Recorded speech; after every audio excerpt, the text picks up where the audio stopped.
yo mto boko linga yo mto zinga muke ko nino kangela nga mutema makasi we ko nini po olo bata vérité po nino kangi mabota nanga maman Jemima papa ngana sando eloko ni ezola sakenga sando ala mwa mutabimisa nga langa cha mabete apa yo lo balanga bota batala yo tata motino ba vérité tata kwa lo bana mais tant que nga tana obimisa maloba ezate ke malobo nga na obimisa ezate pona boma ye so na lobaka ke bota batala ona loba na kanda na loba na kanda mwana sunga anga te na bimi lelo ndoki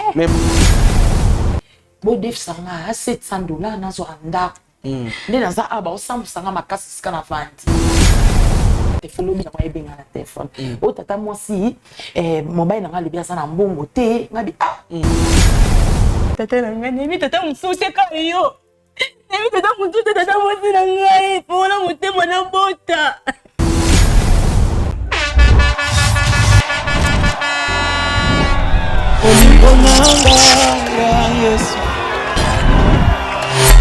Olingo nanga ya Yesu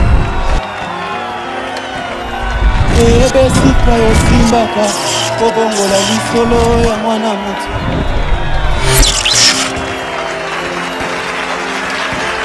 baluka yo na bajeune prière bakutana na yo Oh mon Dieu, ma femme me dit il n'y a plus rien comme provision à la maison. Que dois-je faire? Avec ces grands embouteillages, partout il y a des eaux de marin. Bon sang, petit frère, tu es là? Tu connais mon souci, non? Oui mon grand frère, vous ne connaissez pas. Chez Bissou Wendy, un grand marché qui vous rapproche, composé le plus 243 89 01 22 226. Désormais, achetez de maintenant chez nous avec toute facilité et fiabilité. Commandez et vous serez servi dans les minutes qui suivent. C'est rapide. Aussitôt commandé, aussitôt livré. Waouh! Merci chez Bissou Wendy. 2 articles comme sac de farine, sac de manioc, sac de maïs, sac de riz, sac de semoule, carton de poulet, carton de poissons salés et tous les aliments de votre choix. Cela ne suffit pas. Nous mettons à votre disposition même le matériau des constructions comme sable, sac de ciment, barre de fer, tuyaux, béton, bois et tout consort. Chez Bissou Wendy, un grand marché proche de chez nous.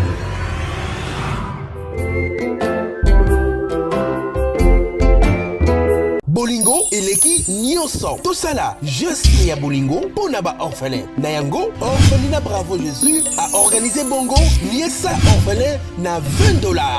Shalom shalom peuple de Dieu, opération Sunga orphelin alia alata PHPLA la fin de l'année.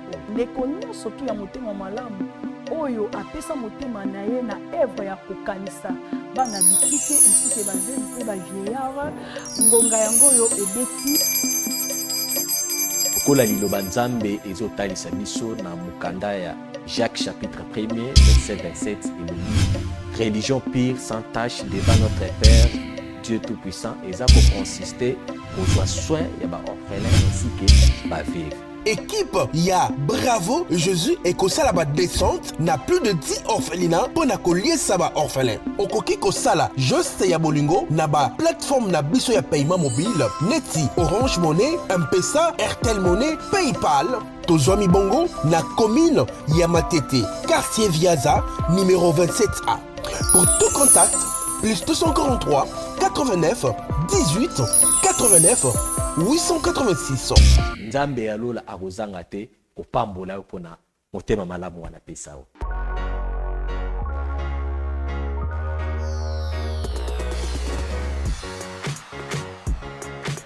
Mbote bandeko balandi ya Chebiso Télévision, la chaîne qui vous ressemble. Merci pour la confiance, merci pour la fidélité. Tous en abonné longo to bandaki na janvier 2024. Toko takalamingité janvier 2025. Donc merci Nabino na lolenge bopona chaîne Oyo Chebiso Télévision. Mesdames, messieurs, avant de commencer cette émission d'aujourd'hui, vous voyez bien que na Pesaka Longonia, Pelo Kumu, na sponsor, na bis officiel Jésus-Christ de Nazareth, il y a des sponsors officiels, il y a Chebiso Télévision également, cette émission Bravo Jésus-Christ, où ils allaient édifier peuple de Dieu, na singi na biso, ce côté l'émission topé au côté l'émission na minute soyo ko bossa na te na ko aimer pe ko partager na 10 personnes oyo ba découvrir na noté émission oyo Bravo Jésus-Christ.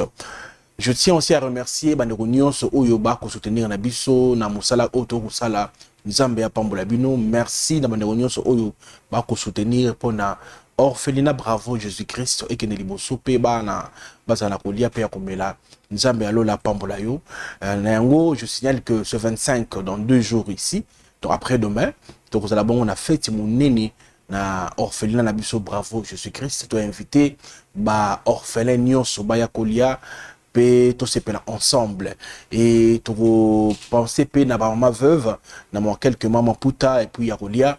En tout cas, merci na bandeko o nyonso ba ko contribuer au pays batina ki moi quelque chose pour na ko soutenir œuvre oyo. Alors mesdames messieurs, sans plus tarder, je m'en vais dire bonjour na invitam ko lelo tout ka koyeba nini ya memeli biso na émission ya lelo Bravo Jésus-Christ. La grande bonjour et bienvenue. Yaya bonjour. Bonjour papa. Vous allez bien? Ça va bien papa. D'accord. Na yambio na émission na biso Bravo Jésus-Christ. Comment na yonani? Comment na Jemima papa? Maman Jemima. Voilà, ya Jemima na yambio, mata ma voix bando ba hotalo na banda ba ba comprendre makambo ye ko na biso awa. Nini emimio na émission na biso Bravo Jésus-Christ.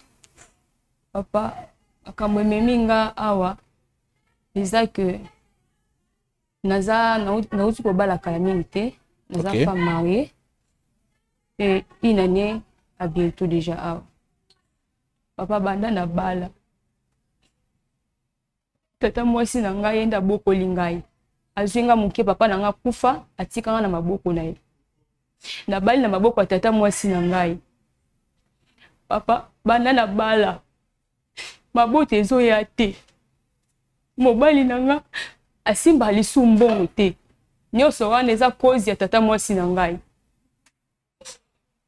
Tata mwasi na ngai nde aza cause ya kozanga mabota na nga pe kozanga mbongo ya mobali na ngai. Ozana ba preuve que tata mwasi na yo aza cause. Nini zo lobisa ok tata mwasi na yo nde azali cause ya kozanga kobota na yo et puis ko bebisa tope ya mobali ya kozwa susu mosolo te.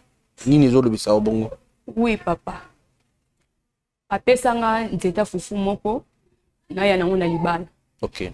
Nzeta fufu wana na ya nango na libala. Et après na yo mona utilité na ngote. Mais ezalaka na ndako.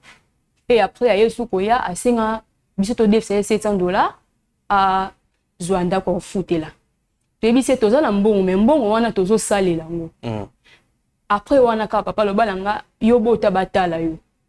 Ndake na singa pepesa nga nzeta fufu na ngai. Papa chose grave. Na koti na chambre.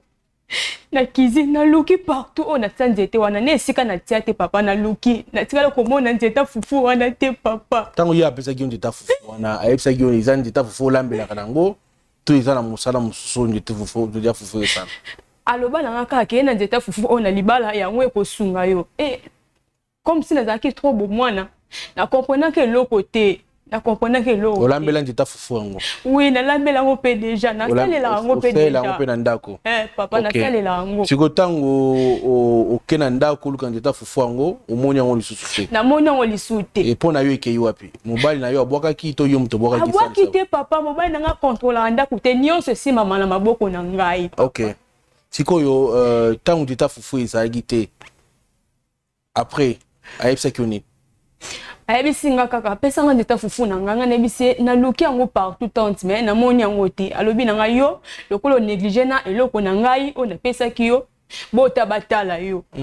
Papa bana wana mabote yaka te. Combien de mois, combien des années mabote oya te? Papa bana to bala ni to na une année yango yo. Une année. OK. Mais comment qu'est-ce que tu dis que au robot tâté? Et puis pourquoi na moni apparemment ozo paraître lengue libala yango pourquoi babali ça na makasi to yo mongo lokutana mobali kokutana mobali no zaki ndenge nini bon ezaki ka circonstance libala yango lingaki yango to kendaki pona pasi to pe babali sa ki ava non ezaki vraiment pona pasi te na linga mobali na ngai pe alingaki bokutana ki ndenge nini tokutana ki tata mwasi akomea kotekisanga bamai nake koteka bamai so nateki te tolia te so nateki te na olia te nde na nzela nde nakende kokutana na mobali na nga wana nde tobalanaki abi na nga pe fona mona baparent bonese te natikalaka na tata mwasi na nga ifona mona ye nakimemaki ye pe bakutani makamba libala pe esalami osaki libala bosoki ye na dot toke nyonso papa apesi nyonso mwana mobala bato apesi nyonso atikali ta lelo ata nyongo ya tonga te papa wana ni dot donc bokosala civil nsima bon sikoyo ndenge eza wana lelo eloko nini ememi awa oyo obengisi tata mwasi na yo mpo oloba na ye nini papa nabengisi tata mwasi na nga mpo peut-être na nga moko akofungola motema te aloba ta epa na yo aloba te epa na yo mpo na nini aosala nga boye mpo nini afongola ngai nabota mais après kozala banani nzeta fufu wana makambo nini mosusu osala constat oyo ekomela yo oyo endimisa oke tata mwasi na yo nde aza na misala mabe akanga yo kobota epo akanga mosolo ya mobali na yo à chaque fois so aye na ndako kokamwaka makabo po te eloko asika osali boye akamwaka e papa so pesi mbongo il faut même abanda kodiscuter ye soki asengi yo soki olobi oza nango te eza kaka ngambo problème elobaka ke bota batala yo tata mwasi na yo expliquer biso relation ni bozana tata mwasi kote nini tata mwasi na nga propre leki ya papa to leki ya papa na ngai leki ya papa na yo papa no aza wapi papa na nga akufa mama na yo azali wapi mama na nga pa akufa mama akufa papa akufa donc babota yo combien bino yo moko to ba biso bazali babota biso 2 personnes mususu aza moko esika kenda papa to yebi te abunga na ye na nature abunga kana kotinda ka boye kana kotinda ka boye kana kobunga na nde batinda ka ye oui amona na susu te amona na lisu te papa OK voilà nako faire comprendre bande ba otala biso na ministre wa mesdames messieurs ceux qui te comprendre le solo to pe problème ya ndeko na biso za na plateau ça veut dire ninga za wana si je comprends abala moni libala muso balika kapo olembi pasi leki kutinde leki nde elenge mwasi akenda kokota libala to boy te ya lobi alingaki selon ba analyse nanga wana ezali analyse nanga nanga parent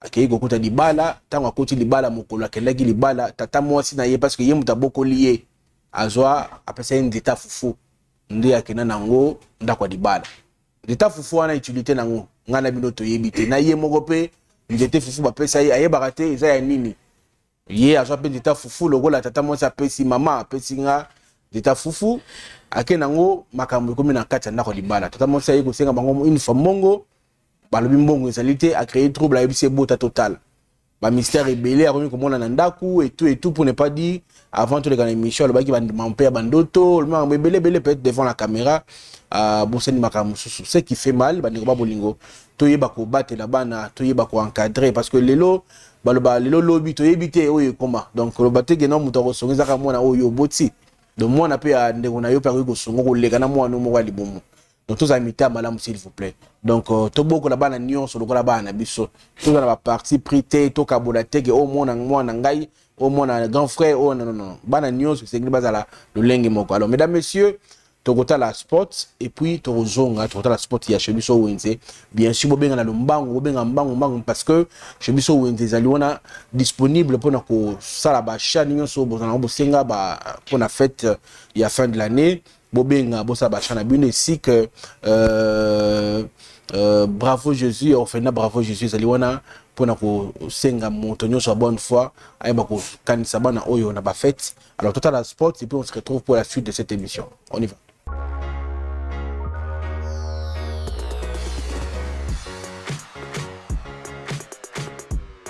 Bolingo eleki nyonso tosala juste ya bolingo pona ba orphelin na yango orphelinat bravo Jésus a organisé bongo liesa orphelin na $20. Shalom peuple de Dieu. opération sunga orphelin alia alata pe asepela la fin de l'année.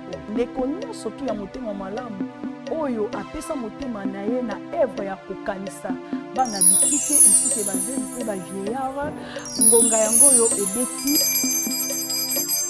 Kola liloba nzambe ezotalisa biso na mukanda ya Jacques chapitre 1er verset 27 et le dit religion pure sans tache devant notre Père Dieu tout-puissant et ça pour consister aux soins ya ba orphelin ainsi que ba veuve.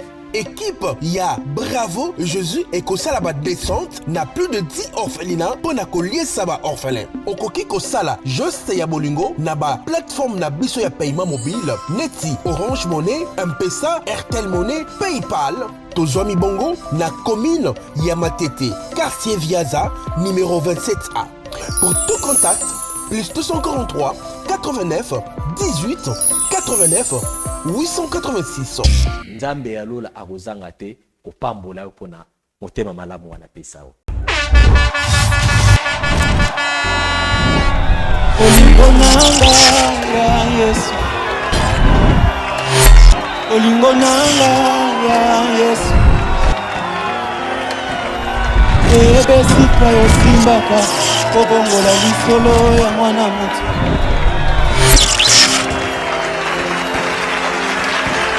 Baluka yo na ba jeune prière, bakutana na yo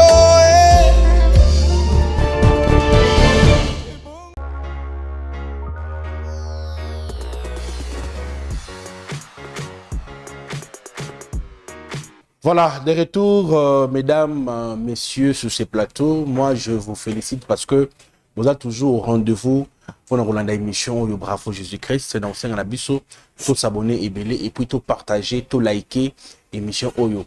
Et nous avons une bonne nouvelle que Bravo Jésus, Ngai Papa Chic Moukadi, ainsi que Thomas Fabien Mamawichi, Tokozala Bongo, na Est. Donc Est amour na biso pendant que vous ko zwa 10 orphelins na yango bana nyonso ya Est bana ko nyonso ya Est o ya Monique atala Bravo Jésus depuis Est boya mabiso to la bongo na janvier le 27 si Dieu nous prête vie to la bongo wana po to sunga bana bitike et plutôt ça va oyo ba soit disponible pour que to ramener bango na kati ya orphelinat na biso Bravo Jésus-Christ. O amoni que projet ou intéressé aux amona na est vous avez besoin de soutenir bandeko o baza kuna na quelque chose en tout cas nzamba ko sanga te ko pambola ou contacter biso to solo la paix yo lingo yamba biso kuna partir est pour biso ta moi siga ola la pongi to kozala na sengo ya kozwa appel na yo. Boko tsa biso na no tata moi si to luka ko yeba bato na mituna na moi na plateau pourquoi azo détruire Vinaï. Papa Eli, s'il vous plaît, Côté Langae. Yaya, bonjour et bienvenue. Naya Bio, maman.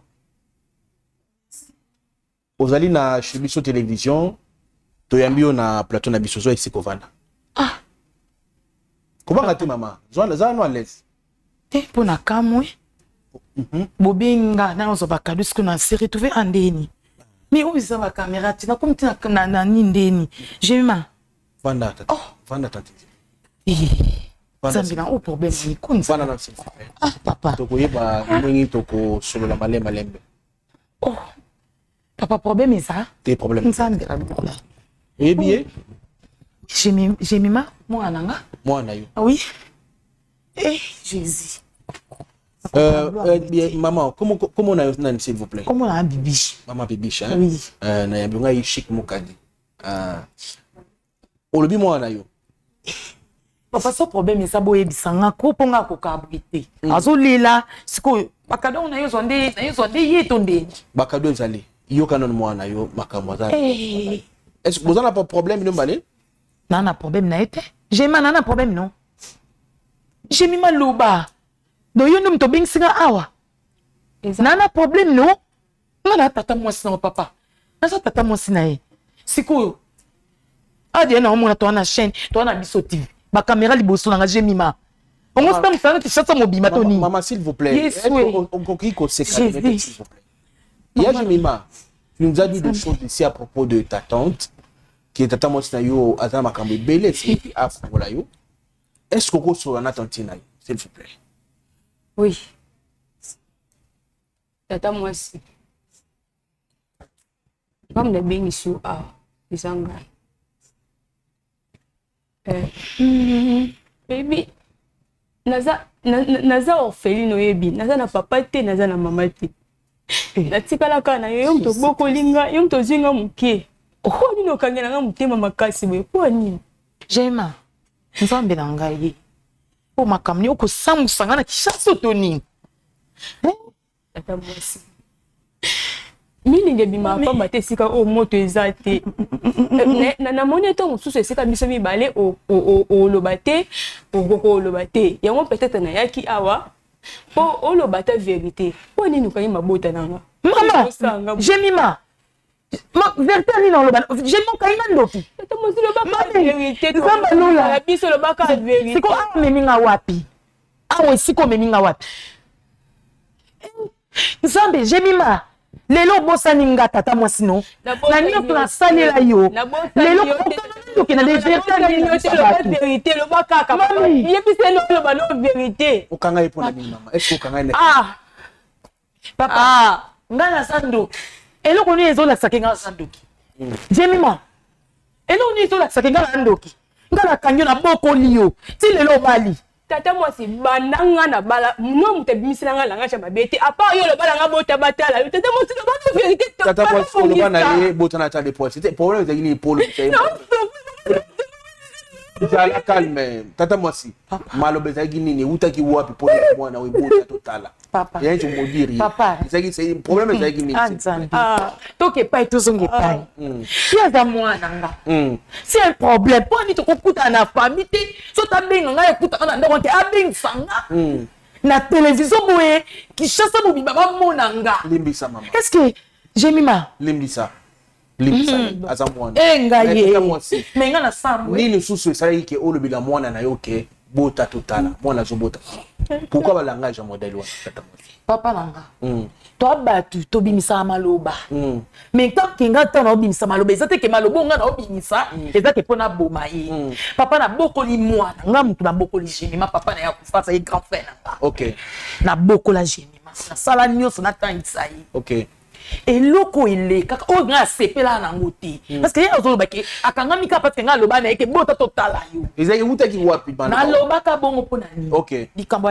er mobile na yo bala yi bakaboli biloko mwana bosa ni nga mutu na monela epasse OK akaboli bilo na injustice na akabola ibilo ye OK na famille akapo bima bato ba bokola ete mais ba famille ya mama na ebima nga mama nga na za tata tant yo ngo sali kam foto na na liboso biloko mama le fallait yo biloko te biloko kuta mama bango na mona mama te OK tant nga na bokola ka tata na sakata na mona mama te parce que tant yo ngo so biloko zui odo pesi valeur na bato ba bokola te OK epesa nga kanda OK so na lobaka ke bota batala na loba na kanda OK na loba na kanda mwana asunga nga te na bimi lelo ndoki mais maloba wana kangiye maloba wana OK lelo na bimi ndoki parce que na loba papa na telenga na telenga na ya yedi mobile na simba mbo mobile na zambo za positi na ya na alumbongo ya su te bakoya boya kokoya nga eske nga etalinga pa nyo se ngete ngata na ya ba vérité nyo se koya donc nga na ya na ndako na maloba wana ka redit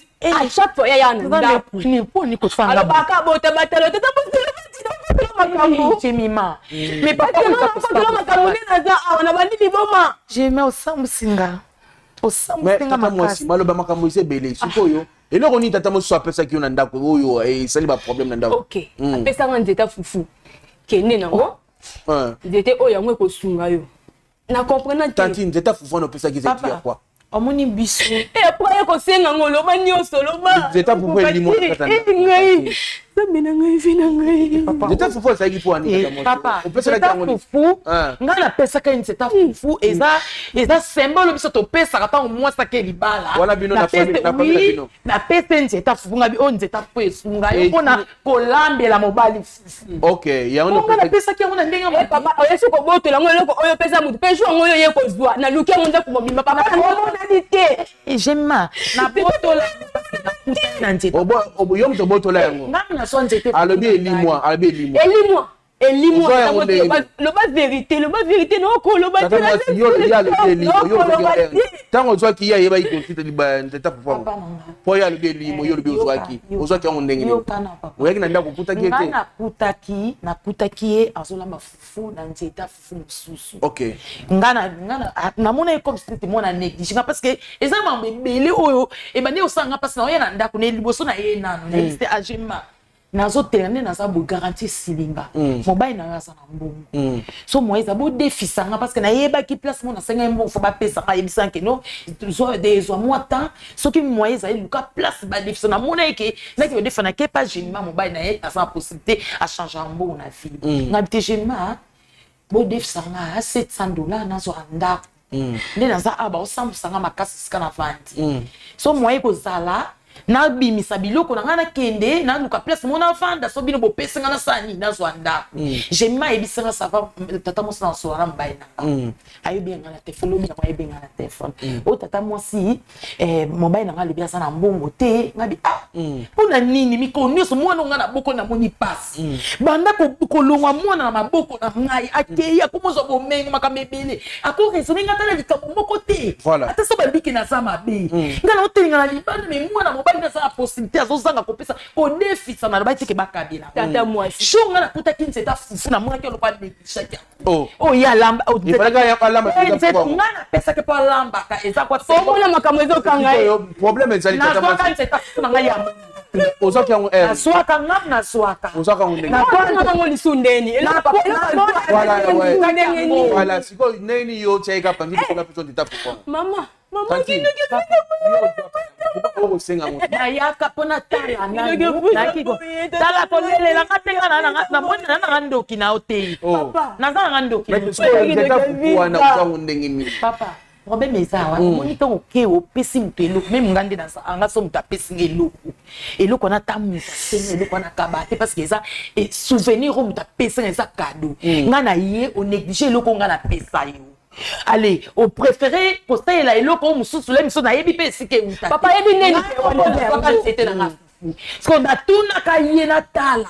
Ya comme ko luka nzeta fu eloko yo sala na kata cuisine. Ndeno bando luka ngo négligaka ngo na soka nzeta fu na ye na bengi na téléphone ngabi jema na so na ndako. Jour na yaka na kutia wana jour oyo déjà c'est senge mbongo a négliger na ye ko tuna ye. Na bi jema nzeta fu na pesa olambela pona omona bante ote nzeta fu ezali ngabi ça va pesanga na ngai na tala na yeba esika na pesanga ngo akote na ndako alibina po jema yo lobi nzeta fu olambela na boya na ngape na zonga mais ngamo na imaki na simolo ba ke bota susu batala yo ozomisa kama la grande concerne au salaki na nzeta fu wana no tata mo sa pesa kiyo papa à chaque fois na lambela nzeta fufu wana so na lali na butu na lota ka muto opesa nga nzeta fufu elongi na na ngote nzoto ka ndenge moko na tata mwasi na ngai jema elongi mena mona te me nzoto na solo na binote tata mwasi oza ko stand wala mutema papa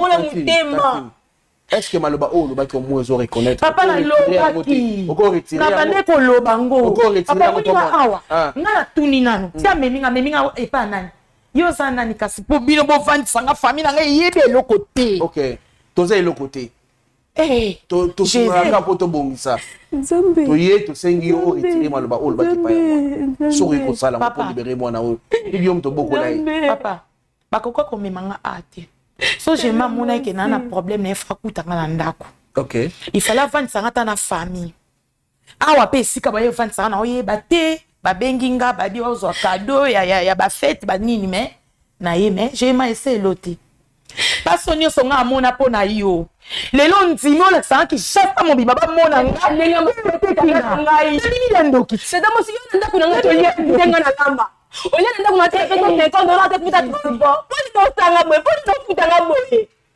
tata nini tata mo nana na kela il faut que non s'il vous plaît papa qui était sonné le qui n'est pas son on a tout sur la makamone et là ça la calme c'est peli retirer bango papa nga sando kité mais le baka que non na kanda actual salaki ça n'a pas ces raisons na par rapport il y a okoyi ko maka muso tia kanda isali yo retirer ka que non moi nga na retirer maloba papa atayo moko na fait moi ça mututi ti bo mimi nga bona télévision penza muki mobima ba monanga eza bo samsa mama limbisa bolu que la na fiancé ya mama na biso oyo ya mama na biso olela s'il vous bolu que la tuti makambo ya mbali na ye non toko papa ko na lika to si que mo biso bongi woni za on respecte c'est donc ngani na za awa na t'excuser na miso mobali na yo vraiment Jenima attends maman na yo tirer ma parole à comprendre yo de bien si à comprendre yo que ngai c'est de si moi na yo bon au lobby que d'autres va penser ka bien toujours on a makambo d'autres il faut ça la nini pour bon ça va penser oyo na ina bosenga va penser nini papa ngaza ida pesa ite yo moko ayebi onyo seleka ngaza suna ta ko loba makambo na te parce que tant na loba makambo na obi mandoki Naomi Mando, nga mona passe dans Jenima. Comment Jenima ko soki bo konti mo bo ki ko pesa batumsu o kutu. Na mona bango tali pa ote. Papa te lo tu ke ngai mutapale ko zo biloko de so tali bala bande o kabola. Nga na pesi na famille. Bino mo de boko kabola, bino mo de bo bande o sala. Ai faut ngeza bina kate makambo. Na mona bine ko policier. Bomela emoto tata mwati chana se ya mwana yo limbisa ye alina bere na mwana muke yo mto orienté ye no mo de mo bana ngaba kwea de la sune lokote akoza maloba na yo te malobo nga binisa pona ye yango nde binisinga ndoki et alors na ya yebisa mambo yo senga na bureau avant wana tout ça na opelisa mo te bande bolimisa ngai pona malade ndeke oyo ya mobali na yo pe mobali nga komo kwa malade ndeke akoma kwele mo ka gange tant ganga bon abundi popo ko ma dande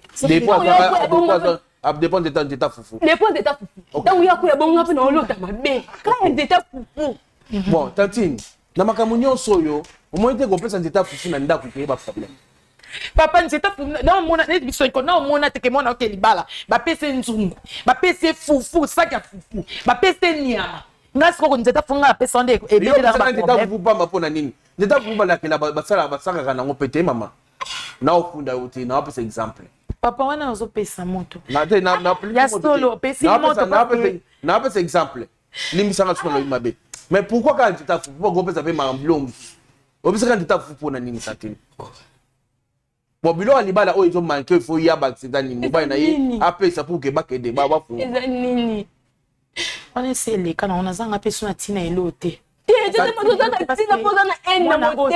na posa na nga tata mosi na ye papa bamima apeli kamu na famille te yaya papa na nga zana na place na nga naza mutu na yeba niti bamima likamu na famille olobi te famille nini oyo bango nyonso yokanisa mpona makambo bilo papa bana makambo bilo na famille bayoka kopelisi te azwi eloko malonga te bango bazwi ebele na famille mpe bayoka famille nini mpongo na omema ye famille nini famille nini mwana yaya s'il te plaît kita senga tantino pardon senga tantino tata mosi osa tata na ngai nemi tata mosusu ka yo nemi tata mosusu tata mosi na ngai mpona motema na bota maman s'il te plaît ya Jemima s'est calmé tonton Eli mobile aza a communauté maman s'il vous plaît mais oui on pose pas la oui c'était prévu la tata mosi s'il vous plaît et loko po pas la po pinga na botuna iske bana la kiti maman tout à la base tout à la maman je papa il Jemima na sando kité Jemima tantine avec beaucoup de respect est-ce que vous ça moi na yote papa na sando kité na reconnaître ma be onga na loba ndenge na loba ezaka malobo biso ba mama to loba OK yo za papa maloba wana na papa na sepela te eloko Jemima sala OK papa na nio ko manga tekali puta pona Jemima OK ba ninga na nga baza biloko kitoko minga na teka ngo pona tangisa mwana lelo yo yo tsanga sima mutu nyoto na loba papa na loba OK oh isa ko bibisa mutu journée vraiment Limbisa Jemima maman Jemima na ça problème na senga pardon tata na ngai pardon pardon na ndena memio awa pardon na nyonso na lobi ya mabe limbisa zokisaka maloba zokisaka maloba ngana bota ka asma asa limbisi Jema lembisinga Jemima telema na na tela tosonga mona pona yonga tata mwasi no Jema to me ma baby siko samsanga te poto bomisa tata poto bomisa OK Paul zate telema vana Jema merci papa fanda merci papa nanga sambela malube silinga na munoko naza problème na Jemima te OK so na loba maloba mabe pona Jemima nde na baka ke bota totala yaka maloba izanka pona bangi se kaka na bangisaka mwana na yebi ke biso ba para so lobi lika moko boye te mwana obanga zonga sima lobi te boye mais Jema na sengo bolimsi limsanga Nzambe azali likolo azomona kati na nga Nzambe alimsanga na malobonga abimisa pona merci Jema na zando kité na regretter nde kokomisa nga tina niveau Jema mote ke eza ma bebele ebeba mtande o meminga boy papa na regretter yo za papa oza bana oza mwasi na ndako ti est-ce que yo kondima ke un jour likambo ekomela mwasi no ke so so pe mwasi aza mabe osala ngote me eloko bosalinga nasengi bolimsi Jema limsa ngai Nzambe alimisa nga zando kite papa sikona nyonso oyo papa na ngai omona tiki bosamsinga papa moninga nde naza nga luka problème na mutu te mais so bino boyo lukela nga problème tokoma bino musika mpona kokomisa nga na esika papa omoni émission bosala eleka te posto eleki na tv na yokoyoka lisolo pa mutu Jemima omoni esika okomisinga papa na nga so nayoki so nakoyoka parce que na mutu nayebani papa so bolekisanga mokuna teke bobebiselanga makambo na nga naza mwasa mutu tokolekisa te eske makambo oyo tombeda na biso tokebongisa na famille papa na regrete napesi yo en tout cas ngai tongosala na sorte émission eleki papa na nga tokoma bino musika parce que nesiko nga nakomi botina seretu mpe siko nayebi te so bosa banani boa baleta te nayebi te so boa baleta parce que nga naomona boa baleta te bomemi nga na chaîne oyo naomona nga bacaméra banini ebelebele bomemi nga na chaîne papa na nga eloko nga na olobaka ekenda mama nga asa mabele te elobaki mokwana lamusa mama na nga nasilisa na bino te mpo kotambusinga papa na nga pardon papa pardon biso tolingaki olimbisa mwana alimbisi yo alimbisi yo papa na ngai émission eleka te nzambe kana kata nzambe etena mama na nasama te na nzambe na loyenge bongo te tokona maiko yoka bolekisa émission oyo na télévision na yoka papa tokoma obemangala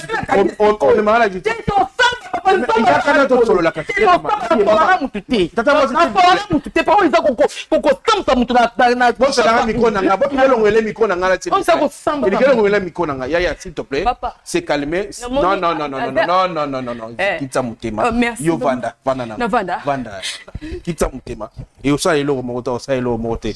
Alors mesdames messieurs, on a la fin de cette émission d'aujourd'hui.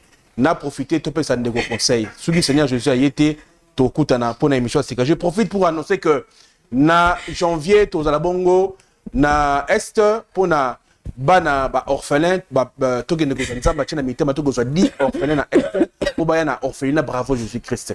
Donc bana est boze la biso na janvier le 27 soki Dieu nous permet et que ton côté 2025 to kitabongo peut être tous ba orphelin qui me ba na orphelinat Bravo Jésus Christ. Que Dieu vous bénisse. Bye bye.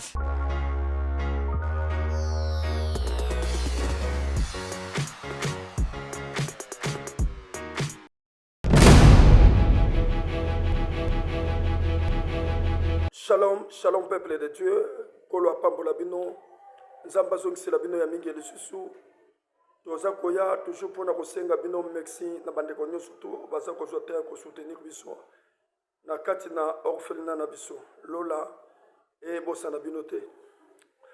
To pusana lisusu pena na bino pona lisungi ya ko soutenir bana na biso na ba fête. Na kamo elamba kolata. Et toza aussi kaka na kati ya ko soutenir bana na biso na ba fête. Na ba minerval na bango. Et kobosa na te aussi toza na action o toza ko sala sunga veuve. C'est-à-dire ozana elamba, ozana liputa. ozana mbongo okoki kosombela biso ata maputa, sombela biso maputa, sombela biso bamapapa, sombela biso bakitambala mpo toza na besoin tolatisa aussi baveuve. Mais bien aimé, lola tokokota yango na kosala bolamu. Bible elobi nani aza kosunga veuve, nani aza kosunga orphelin azosunga nzambe. Bolamu biso toza kosala yango ekesalaki soki yesu aye tokota lola. Mais bien aimé, soutenir notre orphelinat, soutenir baveuve afin que nzambe pe akokanisela yo, afin que nzambe pe abatela bana na yo, afin que nzambe abatela pe o ezali vi na yo okoma pe mobange. Lola epambola bino nzambe ngolo nzamba grâce abosala bino te bandeko nyonso to bozuli kanisa ko soutenir biso, soutenir veuve, soutenir orphelin, veuve a fêté, orphelin pas fêté. Ezali nzamba kozanga te kozongisela yo obozomona na belili eza ba action o to salaka aussi na ba fête ko laisser ba veuve, ko laisser aussi des orphelins. Que Dieu vous bénisse. Merci beaucoup.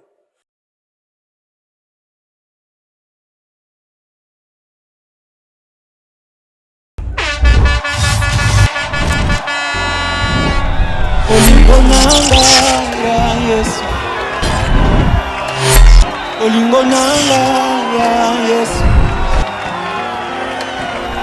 ebesika yosimbaka kobongola lisolo ya mwana moto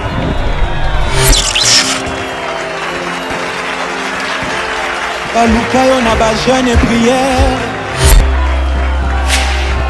bakutana na yo